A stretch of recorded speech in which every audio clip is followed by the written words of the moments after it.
and thanks for joining us for France in Focus. Now, the French World Cup victory has made these last few days absolutely unforgettable. So how can we possibly talk about anything other than football for this week's edition? So we thought we'd bring you here to Clairefontaine, which is the National Training Academy for promising young French football stars. Now, the whole nation has been in the mood to celebrate ever since that 4-2 victory against Croatia in Moscow, during which time the French team added a second star to their national shirt. Well, for French fans, it had been a wait 20 years in the making. Well, we're going to start by taking a look at a few facts and figures. 2 World Cups, won 20 years apart, 1 Olympic gold medal, 2-time winners of the European Championship. France was ranked #1 by FIFA in 2001.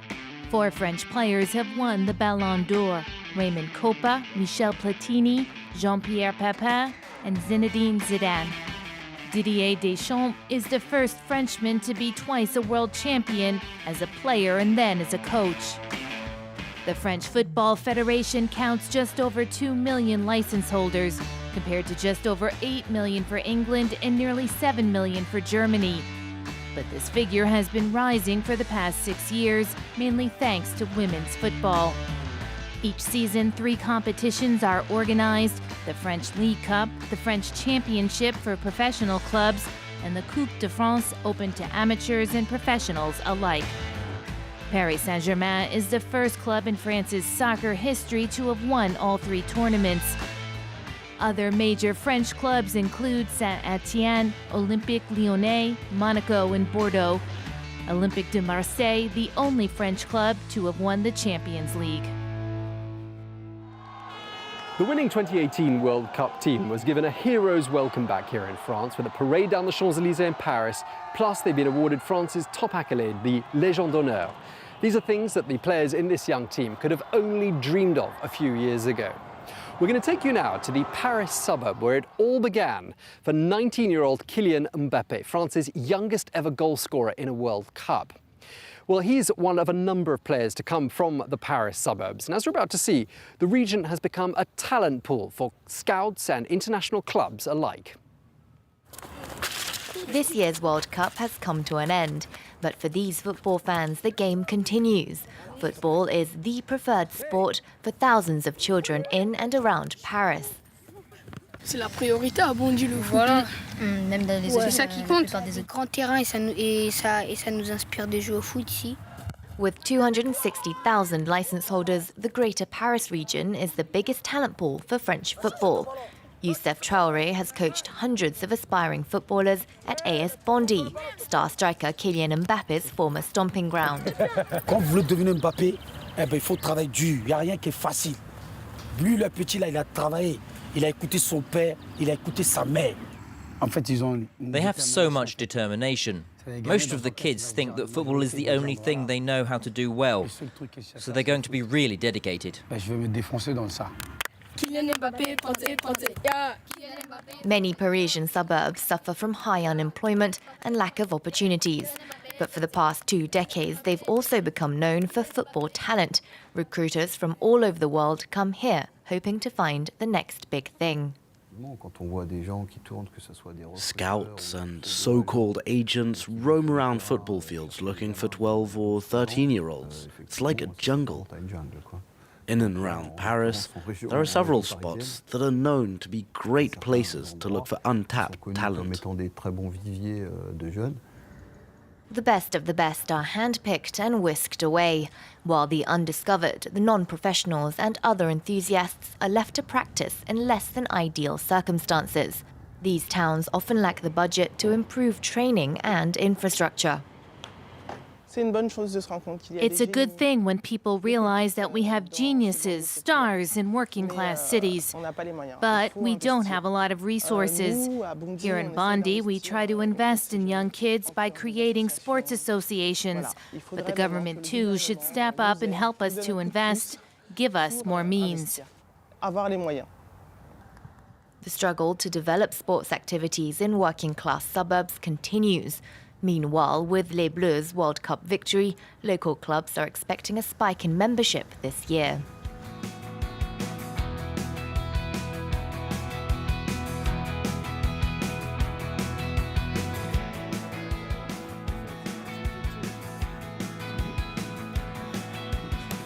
Well, for more, we're joined now by Hubert Fournier, who is a former football player, coach, and the technical director of the French Football Federation. Thank you very much indeed for talking to us. Hello. As we just saw in that report there, a lot of the young players in the winning World Cup team are from the suburbs of various cities around France. Why do you think that is? First of all, there's a considerable number of young footballers who all come from one place. It's made it easier for us to scout talent. Then there's a more sociological aspect to it, which is that football is a great social ladder for young people from working-class suburbs. To be able to go up in French society and do it through a sport that is their passion, well, it's a dream for many young people. How do you go about spotting new talent for the French national team? We have over 300 technical advisors across France who are at local football fields every weekend.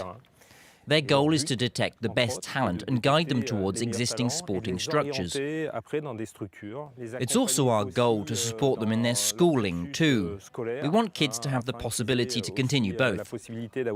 Of course, sports is our priority, but you can't neglect school. And we also provide medical assistance in order to make sure our kids can stay safe and be in a safe structure as they follow their sports curriculum. And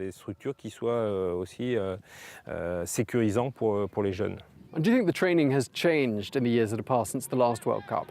There was a big evolution after the 2010 fiasco in Nice, when players refused to practice during the World Cup. It was really traumatic for the federation. We see with players like Kylian Mbappé, who represents this new generation, that they're mature, that they can handle media pressure. The success of this generation is that the public knows that these boys are well educated, that they're well trained, and of course, that they're great players. And was it a strategic decision to have such a young team? Well, that's a question you should ask Didier Deschamps. He had a lot of young talent at his disposal, players that have left their mark across the whole of Europe, and who already play for the best European clubs. And most of all, we have a team that's got a lot of potential for the future. Around 80% of them will be at the next European Championship, and most of them will probably play for the French national team at the next World Cup in Qatar, too. Okay, so they're very young. They were also a very nice team. People say they're much nicer than previous World Cup teams. And that's important, isn't it? Because they're role models for a lot of young people. When we're looking for new potential, we're of course looking at their technical talent, but we're also looking at their behavior, their attitude. You mustn't forget that this is a team sport, and that means a player has to have the ability to work within a group.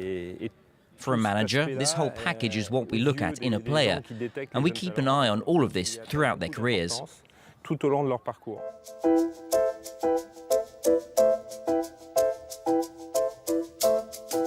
Well, as well as being champions on the football field, Les Bleus are also the champions of social media. And thanks to the photos and videos they posted online, millions of fans were able to keep up to date throughout the course of the World Cup. But just how spontaneous was that flow of communication? Let's take a look.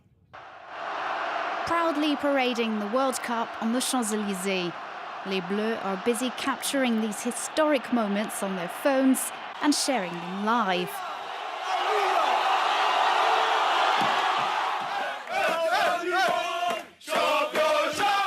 The direct aftermath of their win, meeting the president in the dressing rooms,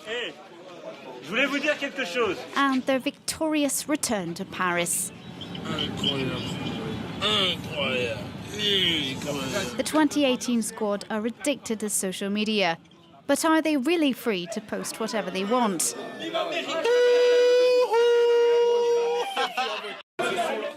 I don't see myself forbidding this freedom to them. It's part of their lives. All the same, there is a framework. They know what they can and can't do. There are no mobile phones at the dinner table, nor in the changing rooms during training or before matches. casual and smiling, but this is not just fun. Social networking means big business for Les Bleus. Young people today put their whole lives in social networks. They do it too, not necessarily with purely a commercial, marketing or communications interest, but no doubt, even for those who aren't already doing product placement or publicity deals, they will be very soon. Brands are going to be taking an interest in them. Paul Pogba, the most followed French player online, posts seemingly spontaneous videos, which are in fact adverts for his sponsors. Are you all right? One more. Antoine Griezmann poses with his sponsor's shoes in a photo liked more than 800,000 times. Impossible, though, to tell how much this digital celebrity is earning. Well, that's all we have time for this week's edition of France in Focus. I'm going to leave you here with some of the future champions of tomorrow. Thanks for watching. Stay tuned.